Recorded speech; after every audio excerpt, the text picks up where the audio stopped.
yeah, such a great performance. Obviously, St Johnstone made it really difficult for us in that first period, and it is when you're playing against that sort of man-to-man. You have to work so hard to rotate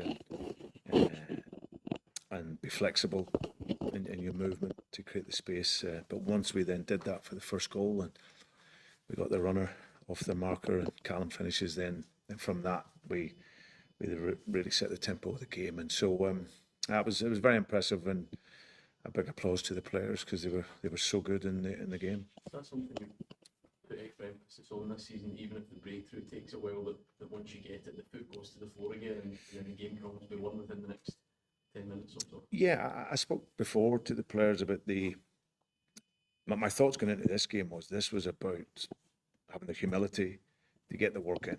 Because once you're a team that's won it, then it becomes even harder. Because you have to work even harder. Because teams are trying to stop you, and they have that fight, and they put that extra % in to stop you. So it's having that humility to run, to work. And then after you do that, it's then about the ambition in the game. And that's what we showed today, even in the first half. The second half we come out, and our messaging was to make sure we retain the tempo, keep the speed in the game, keep the pace in the game, attack the game, press the game, and hopefully more chances will come. And they did come, but we didn't quite finish them. But that's a huge testament to the players, because, as I said, we needed to respond from the St Johnston game, which 2 weeks ago wasn't acceptable for our club. But the response of the players now, they've had 2 games done by half time, but still showed the ambition to keep going. How important is your captain being this season at arriving in big goal scoring moments as well as his general all-round performance? Yeah, he's just such a special player. I've had him in 2 spells now and managed him for so many games. He's a real tactical decision maker in the game. He sets the tempo for the team. He's a coach on the pitch for me. He knows the patterns that we want, and he identifies the moments when to step in. Because you're playing against man-to-man, there's little patterns that frees you up to be going forward. And he's done it so many times for me, especially here at Hampden, where he gets such important goals. But first one creates the second one. Just a brilliant captain of this club, and yeah, he was so good today.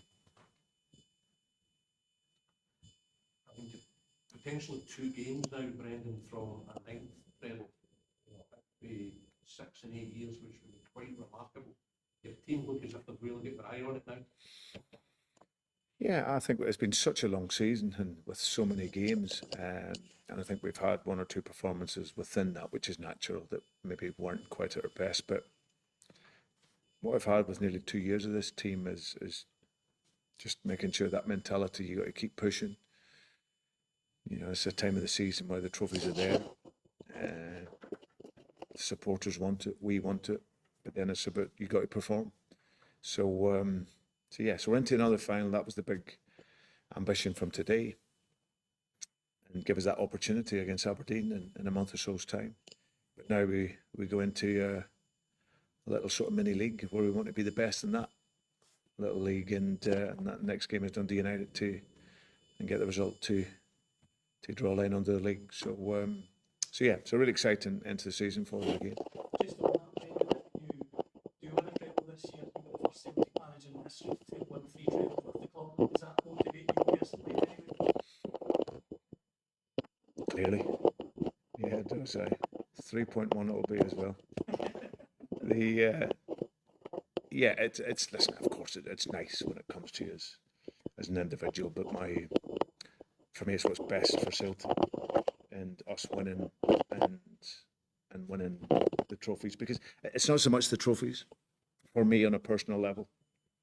It's the hard work that goes into it, the values that are there, and the idea of how we work and how we play and how we coach the players every day. So that's what's more important to me. But of course, for the club and the history and the supporters, getting the trophy is key. So for us, we've got 2 more to win, and we'll recover and get ready to look to finish off the league. We delighted for Adam, because that's a real striker's goal. Yeah, he had a couple of other moments where he could have been in there. But it was, yeah, it's where he has to be. It's where our strikers, they get so many cross balls, low crosses into the box, and that's where he needs to be in that moment. So great move, great run, cross, and he was there to finish. The other players will get plaudits, but Liam Scale, part in that goal, terrific as well, that pass. Yeah. I think when you're playing against that system where it's so important that your two centre halves are able to step in and distribute the ball with that quality, and Liam did that. He's a fantastic player. Liam makes the great ball, but it only goes in there because of the run. Rio's run was there, and he squares it, and it's a good finish. Really matters. That's 21 times you've been here and you've won. That's an incredible record for anyone. Yeah, I think I've always tried to approach these like it's my very first time. I never get tired of it. I never expected the preparation and the mentality, because I know each game is harder. Because the teams are really motivated to win. But there'll be nobody more motivated to win than me. To keep the club succeeding, demanding more from the players and our staff, and that's why we have the success. Nobody goes through the motions here at Celtic. We never get too carried away when we win. We have to keep with humility, because we know we have to work even harder. But our ambition is there to win and win for this great club.